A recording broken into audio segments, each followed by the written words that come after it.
나누면서 톰 레이너의 죽은 교회를 부감하다 이런 책 이야기를 좀 했는데 죽어가는 교회의 특징이 있다고 말씀드렸어요. 먼저 교회는 목적과 사명을 잃어버려요. 성도들은 말씀과 기도를 잃어버려요. 그들의 주된 관심이 뭐에 있다고요? 돈하고 건물.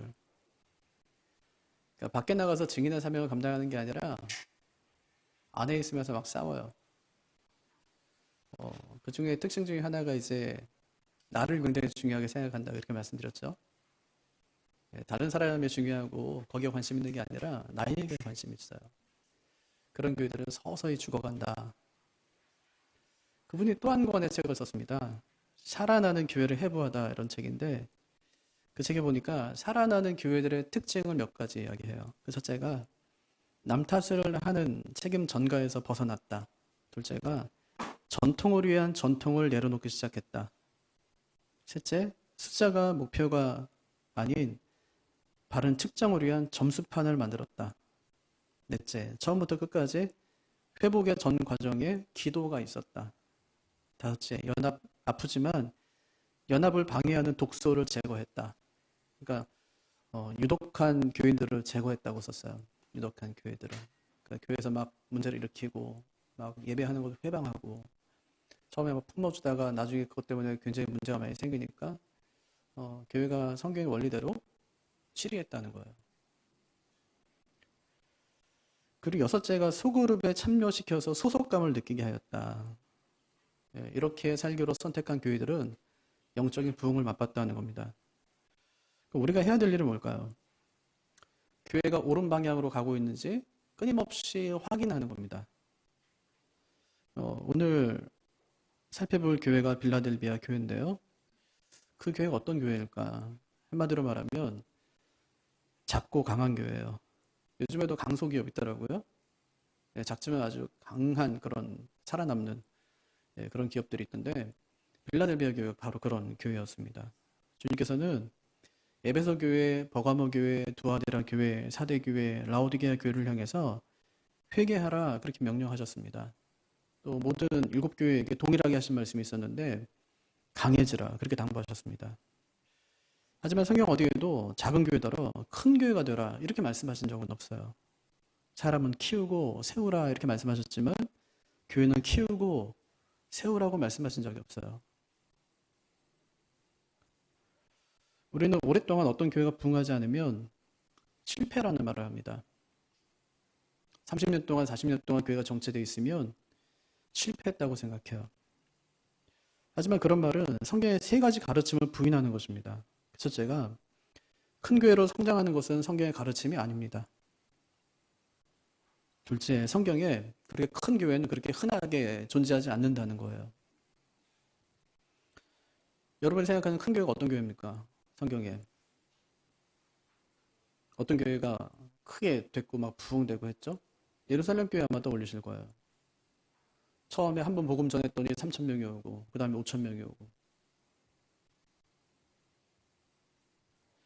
1년이 지나니까 10,000명이 되고 2만 명이 되고 나중에 10만 명이 되고 큰 교회가 되었어요. 근데 나중에 서신서를 바울이 썼을 때를 생각해보면 얼마 안 지났거든요. 교회가 그렇게 크게 부흥한 지 얼마 안 지나서 20년, 30년 지나서 그 교회의 모습을 보면 다른 교회들이 도와주지 않으면 일어설 수 없는 그런 교회 형편으로 전락하고 말았습니다. 아주 가난한 교회가 된 것이죠. 근데 주님께서는 한 번도 그 예루살렘 교회를 향해서 너희가 게으르다. 내가 처음에 이렇게 크게 성장시켜 놓은 그 교회를 너희가 망쳤다. 한 번도 그렇게 말씀하시질 않으세요. 왜 그 교회를 그렇게 유지하지 못했냐? 그렇게 책망하지 않으세요. 오늘 주님께서 빌라델비아 교회는 굉장히 작은 교회였었는데 그 교회를 향해서 칭찬하십니다. 그러니까 마지막 3번째가 양적인 성장은 필연적이지 않다는 거예요. 그것이 교회의 어떤 칭찬에 있어서 주님께서 칭찬하는 데 있어서 고려의 대상이 아니다. 주님께서 그렇게 말씀하시는 겁니다. 교회를 세우는 일은 주님께서 하신 일입니다. 주님께서는 내가 내 교회를 세우겠다 그렇게 말씀하셨지 내가 큰 교회를 세우겠다 그렇게 말씀하시지 않았습니다. 오늘 말씀이 바로 그런 교회인데요. 주님께서 7교회 중에 유일하게 칭찬하신 교회가 그 교회들 중에 가장 작고 힘없고 초라했던 그 교회였습니다. 주님께서 그 교회에 편지를 보내십니다. 주님이 자신을 누구라고 말씀하실까요? 7절 한번 보십시오. 빌라델비아 교회 사자에게 편지하라. 거룩하고 진실하사 다윗의 열쇠를 가지시니 곧 열면 닫을 사람이 없고 닫으면 열 사람이 없는 그가 이르시되. 여기 보니까 주님을 거룩하고 진실하다. 또 하나 있어요. 다윗의 열쇠를 가지시니 라고 소개합니다.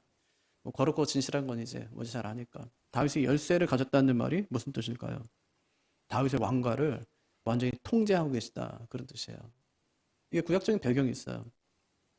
이사야 22장을 보면 거기 두 명의 신하가 나오는데 셈나와 엘리야김이라는 사람입니다. 아수르가 예루살렘을 정복하기 위해서 쳐들어왔어요. 18만 5천 명의 군대를 데리고 사네립 왕이 쳐들어왔어요. 문제잖아요. 어떻게 됩니까?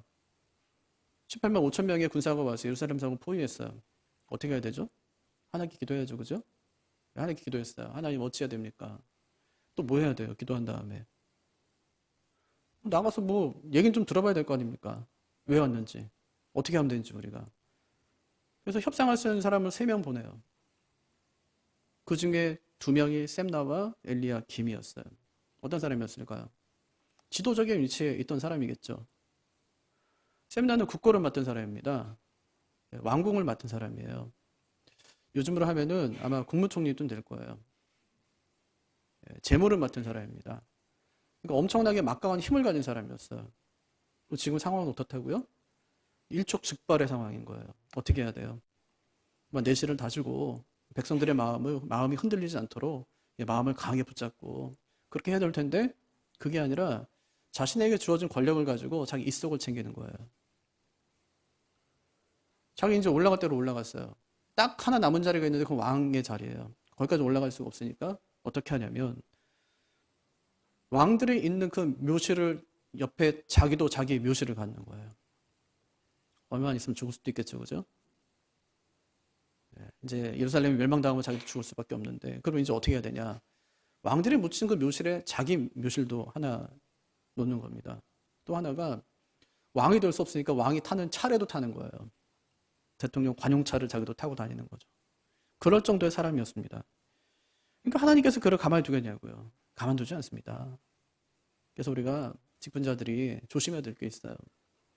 책임을 맡겼더니 주인 노릇하려는 거예요. 하나님이 책임을 맡겼어요.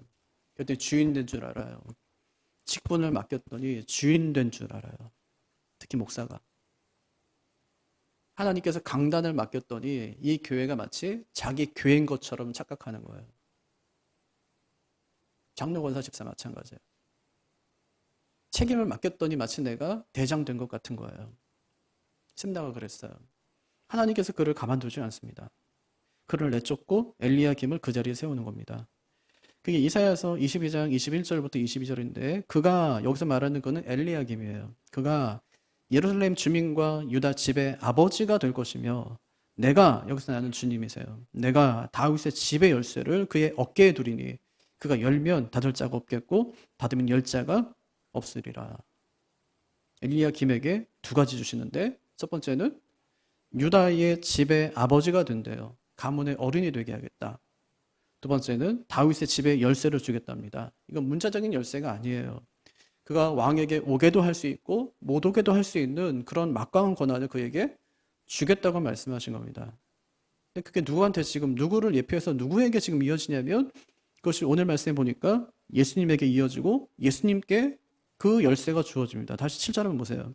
빌라델비아 교회의 사자에게 편지하라. 거룩하고 진실하사 다윗의 열쇠를 가지시니 곧 열면 닫을 사람이 없고 닫으면 열 사람이 없는 그가 이르시되. 그러니까 지금 주님께서 무슨 권세를 가지고 지금 빌라델비아 교회에게 말씀하고 계신 것인가요?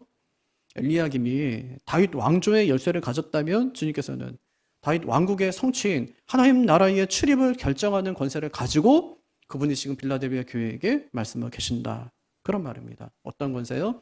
하나님께 오게도 할 수 있고 오지 못하게도 할 수 있는 그 권세를 가지고 지금 교회들에게 말씀하신다는 말입니다. 뭐라고 말씀하실까요? 늘 그렇게 하듯이 칭찬부터 하세요. 칭찬부터. 첫째가 내가 작은 능력을 가지고도 주님의 말씀에 순종했다는 것입니다. 이렇게 8절이에요. 볼지어다 내가 내 앞에 열린 문을 두었을 때 능히 닫을 사람이 없으리라. 내가 내 행위를 아노니 내가 작은 능력을 가지고서도 내 말을 지키며 내 이름을 배반하지 아니하였도다. 작은 능력을 가졌다는 말은 교인 수가 작고 재정이 적었다는 말이에요. 그러니까 한마디로 말하면 어려운 개척교회였다는 말이에요. 아주 작은 교회, 개척교회.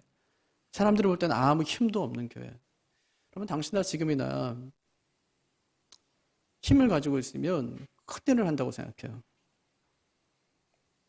힘이 있어야 큰 일을 해요. 제가 어떤 큰 교회 목사님한테 그때 교제할 그게 있어서 저희 교회가 뭐 분립한 교회니까 그분도 아시고 그래서 목사님 은퇴하기 전에 목사님도 분립 좀 하세요 그랬어요.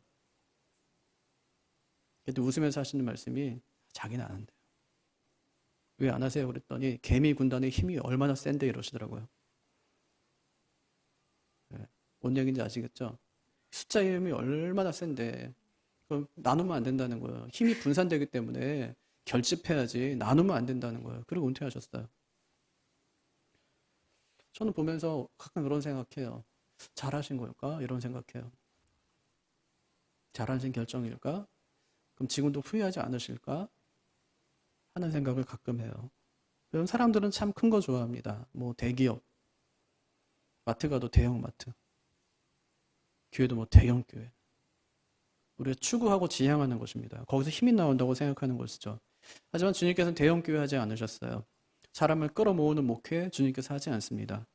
주님은 자신의 뒤를 이어서 복음을 전할 소수의 몇 사람을 선택해서 교육하고 훈련하는 일을 주님께서 하십니다. 그럼 교회가 크고 작은 건 문제가 아니에요. 뭐 사람이 없다, 돈이 없다. 그래서 못할 게 뭐가 있어요. 두세 사람이 내 이름으로 모인 곳에는 내가 그들 중에 있겠다 이렇게 말씀하세요. 저희 아버지 처음 개척하실 때 저희 5 식구가 개척했어요. 예배할 수 있었어요. 왜냐? 우리 뭐 5명이나 되니까. 예배도 하고 기도도 하고 전도도 하고 못하는 게 없었어요. 교육도 하고 다요. 선교도 하고 다 하는 겁니다. 그리고 주님께서 보실 때 무엇을 보실까요? 너희가 말씀에 순종하냐? 요거 보세요. 주님께서 빌라델비아 교회 칭찬하실 때 다른 것 하나 보지 않으시고 딱 2가지 하셨는데 그중에 첫 번째가 너희가 말씀에 순종했다는 거예요. 그 교회는 말씀에 순종하는 교회였어요. 주님께서는 네 교회가 작다, 네 교회가 크다, 많이 부흥했구나 이걸 보시는 것이 아니라 네 교회가 말씀에 순종했구나. 그거 하나 보세요. 그러니까 우리가 정말 집중해야 될 것이 무엇이냐면 우리 교회가 하나님 말씀에 순종하는 교회인가, 작년보다 재정이 늘었나, 작년보다 성도 수가 늘었나 하는 것보다 정말 중요한 것은 우리 교회가 하나님 말씀에 순종하는 교회인가. 이게 진짜 중요합니다. 이게 첫 번째예요. 두 번째는 주님의 이름을 배신하지 않았다는 말입니다. 이 편지의 초점이 뭐죠? 7교회를 향한 주님의 편지의 초점. 딱 한 단어인데 그게 증언이에요. 증언. 증언이라는 말은 증인의 진술입니다. 처음부터 끝까지 주님의 말씀을 지킨 거예요. 누가 주님이냐, 누가 주이냐 하고 물을 때 황제가 주가 아니라 예수 그리스도께서 주님이시다 하는 것을 끝까지 그들이 믿고 고백하며 그렇게 지내왔다는 것을 이야기하는 것입니다. 주님께서 그것을 칭찬하세요. 2가지 하셨네요. 하나는 하나님 말씀에 순종한 것, 또 하나는 증인의 삶을 살아간 것. 이 2가지를 주님께서 콕 집어서 그들을 칭찬하십니다. 그러자 교회에 어떤 일이 벌어질까요? 빌라델비아 교회 앞에 열린 문을 두세요. 그 교회 앞에 열린 문을 두세요. 누가 열어놓았을까요? 다윗의 열쇠를 가지신 우리 주님께서. 어디로 들어가는 문일까요? 하나님 나라로 들어가는 문을 그 교회 앞에 열어놓으세요. 그런 교회 다녀야 되겠죠?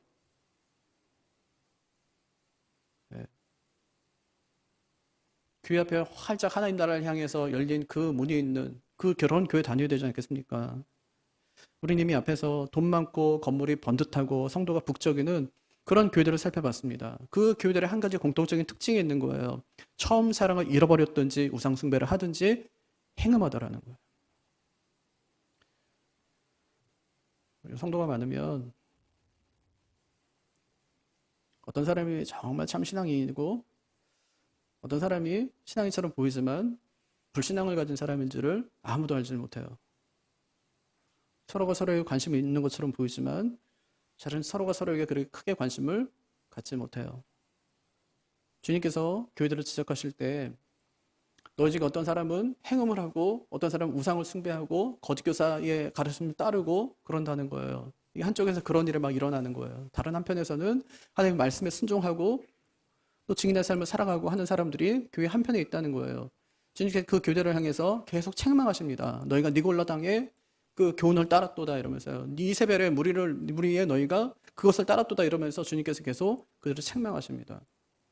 근데 오히려 작은 교회들은 그렇지 않아요. 그 사람이 어떻게 신앙생활을 하는지 어떻게 살아내고 있는지를 서로가 서로를 감시하는 건 아니지만 관심을 갖고 살펴보기 때문에 오히려 빌라델비아 교회는 그런 면에 있어서 주님께 칭찬받을 만한 아주 좋은 적합한 그런 환경을 가지고 있었다고 생각할 수 있을 것 같습니다. 또 칭찬 듣는 교회에 한 가지 공통점이 있는데 희한하게도 작고 가난해요. 서머나 교회도 주님께 책망을 듣지 않거든요. 근데 주님께서 안 돼요. 내가 늘 안다. 니네 교회 내가 안다. 이렇게 말씀하시면서 너희가 큰 환난 당하는 것, 너희가 궁핍한 건 내가 안다. 그렇게 말씀하세요. 궁핍한 거는 가난한 거니까. 가난한 교회였습니다. 하지만 그들은 작지만 영적으로 부유한 교회였습니다. 천국 문은요, 교회의 크기로 여는 것이 아니에요. 교회의 신실함으로 천국 문을 여는 것입니다. 주님이 빌라델비아 교회 앞에 하나님 나라의 문을 열어놓으십니다. 그 교회로 들어가는 자에게 하나님 나라 백성이 되는 특권을 부여하십니다. 그럼 우리 교회가 어떤 교회 될까요?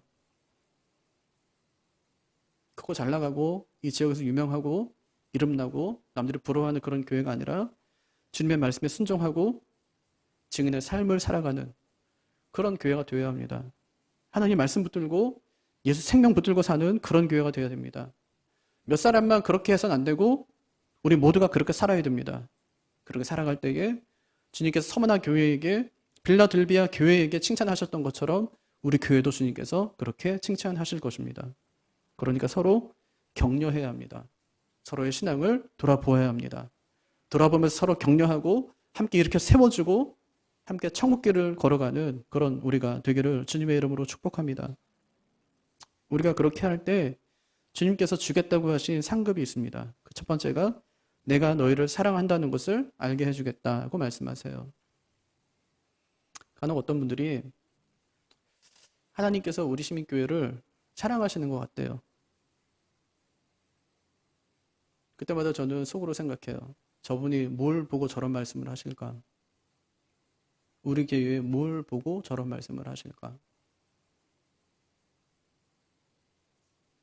우리 교회가 뭐 좋은 게 있어서 뭘 보셨을까? 뭔가 사람이 모이는 것 같고 뭔가 좀 활동적인 것 같고 생기가 있어 보이고 그래서 저분이 저런 말씀을 하실까?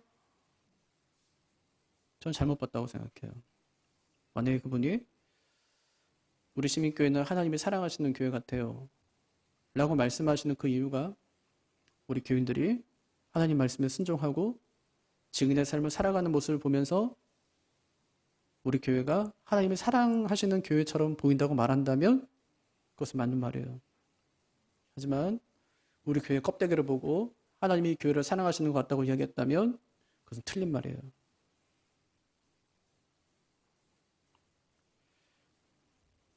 주님께서는 빌라델비아 교회를 향해서 네가 하나님 말씀에 순종하고 증인의 삶을 살았기 때문에 내가 너희를 사랑한다는 것을 알게 해주겠다고 분명히 말씀하십니다. 누구에게 알게 해주겠다고 말씀하실까요? 그들을 핍박하는 자입니다. 9절 한번 보세요.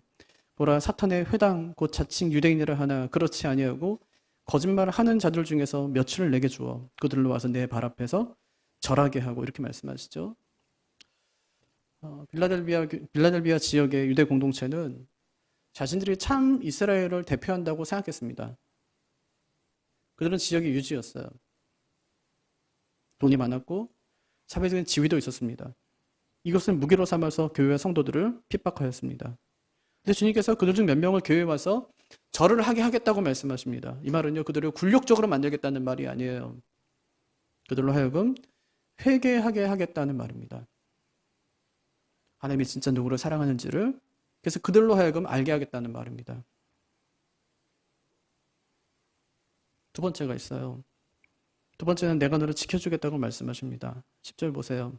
내가 나의 인내의 말씀을 지켰은즉, 이 말은 인내하라는 그 말씀을 지켰은즉 어떻게 하겠대요? 내가 또한 너를 지켜 시험의 때를 면하게 하리니 이는 장차 온 세상에 임하여 땅에 거하는 자들을 시험할 때라. 지키다는 말이 두 번 나오네요. 한 번은 부정과거형으로, 한 번은 미래형으로. 네가 이렇게 했으니 나도 이렇게 하겠다, 이렇게 말씀하세요. 뭐 어떻게 했는데요? 하나님 말씀을 지켰으니 내가 너를 지켜주겠다, 이렇게 말씀하신 거예요. 인과관계네요. 반드시 그런 것은 아니지만 하나님께서는 우리가 어떻게 행하면 내가 어떻게 하겠다는 말씀을 누누이 말씀하세요. 네가 말씀에 순종하고 내 명령과 법도를 잘 지키면 레위기 26장에 내가 너희 국방 책임져 주고 먹고 사는 거 내가 책임져 줄게, 이렇게 말씀하세요. 좋고, 만약에 그렇게 하지 아니하면 흉년을 주고 수탈이 일어나게 하고 포로로 잡혀가게 하겠다. 끊임없이 하나님께서 하시는 말씀이에요. 네가 내 말씀을 지켰으니 나중에 너를 위해서 뭔가를 하겠다는 거예요. 뭘 하겠답니까? 너를 지켜줄게, 그렇게 얘기해요. 너를 지켜줄게. 무엇으로부터 지켜줄까요? 시험의 때로부터 지켜주겠다, 이렇게 얘기합니다. 이건 고통의 시간으로부터 너를 지켜주겠다는 말인데, 고통의 시간이 언제일까요? 이거는 마지막 때 주님이 오시기 임박했을 때 그때 그 시기를 말하는 것이 아니라 예수님의 초림 때부터 시작해서 예수님의 재림 때까지예요. 모든 시간 가운데 우리가 지금 살아가고 있는 이 시간이 고통의 시간입니다. 고통의 시간. 이 고통의 시간의 때로부터 지켜주겠다는 말이에요. 그러면 그 고통을 면제해주겠다, 이런 말일까요? 아니, 그렇지는 않아요. 오늘 말씀 읽어보니까 여기에는 그런 말이 있죠. 내가 또한 너를 지켜 시험의 때를 면하게 하리니, 이렇게 했는데 원문에 보면은 사실 뭐 면하다는 단어가 없어요. 이걸 의역하는 과정에서, 번역하는 과정에서 면하다는 단어를 추가한 건데 원래 원문에는 시험의 때에서 너를 지켜주겠다, 그렇게 되어 있습니다. 시험이 올 때 빌라델비아 교회, 너희 교회가 넘어지지 않게 하고 내가 능히 감당하게 하겠다, 이런 뜻입니다. 무슨 얘기냐면 고난당하지 않게 하겠다는 말이 아니에요. 고난당할 때 내가 너희를 영적으로 보호해주겠다는 말씀을 지금 주님께서 하시는 것입니다. 고난이 없지 않아요. 근데 고난이 넘어지진 않아요. 때로 넘어질 수 있죠. 하지만 완전히 넘어지진 않아요. 죽을 것 같아요. 딱 죽었으면 좋겠어요. 욥도 넘어진 것 같아요. 그냥 자빠지고 다시 일었어요. 보호해주겠다는 거예요. 왜요? 네가 내 말씀을 지켰으니 나도 너를 지켜주겠다, 이렇게 말씀하는 거예요. 그러면 하나님의 보호하심을 받고 싶잖아요. 그러면 해야 될 일이 있어요.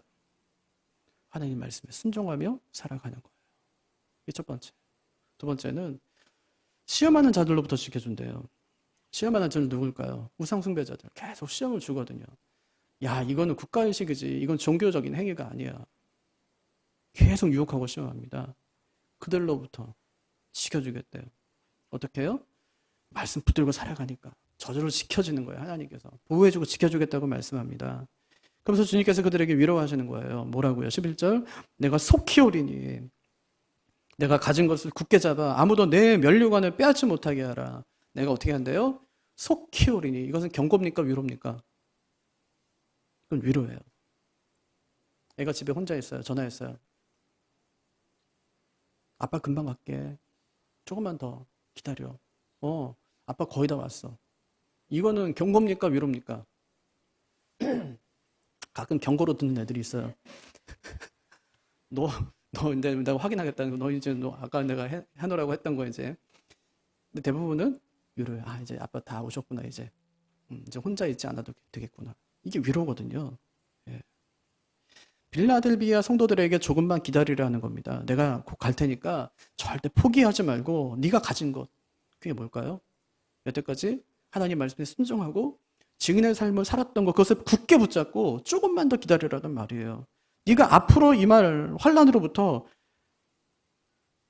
내가 성령의 능력으로 너를 보호해 주겠다는 말이에요. 그럼 위로를 주님께서 그들에게 하십니다. 그러면서 두 가지 약속하세요. 하나, 성전의 기둥이 되게 하겠다. 그게 12절이에요. 이기는 자는 내 하나님의 성전에 기둥이 되게 하리니 그가 결코 다시 나가지 아니하리라. 성전의 기둥이 된다는 말은 뭘까요? 그는 확실히 다 자리 잡는다는 말이에요. 우리 교회도 본당에 기둥이 하나 있어가지고 가운데 확실히 자리 잡고 있습니다.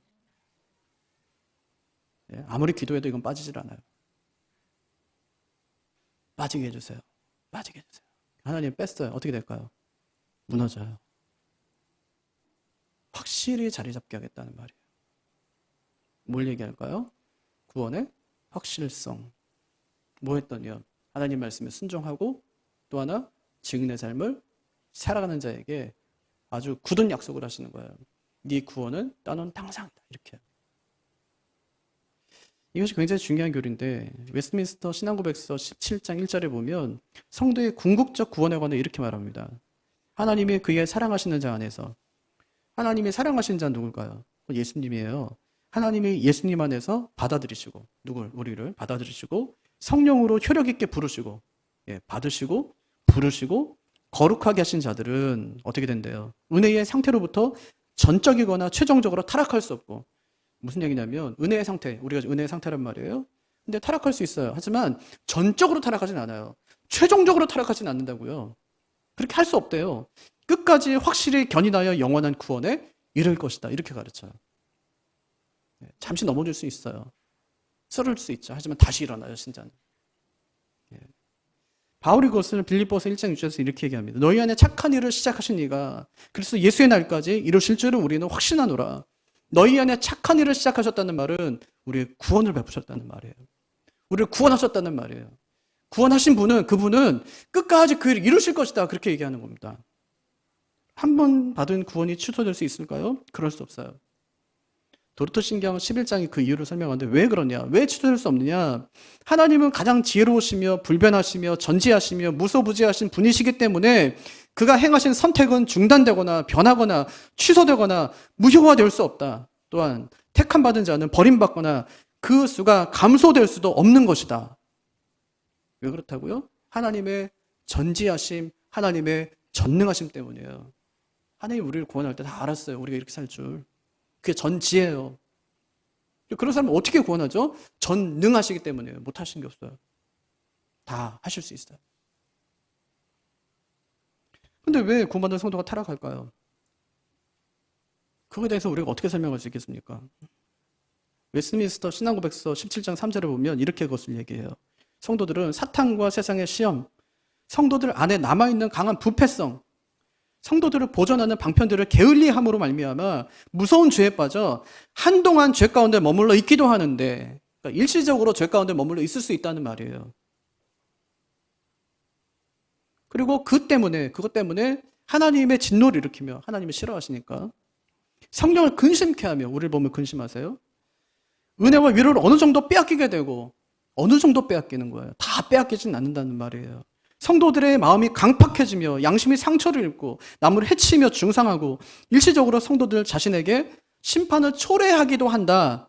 그럴 수 있다는 말이에요. 하지만 그것이 우리를 구원해서 탈락시키지는 못해요.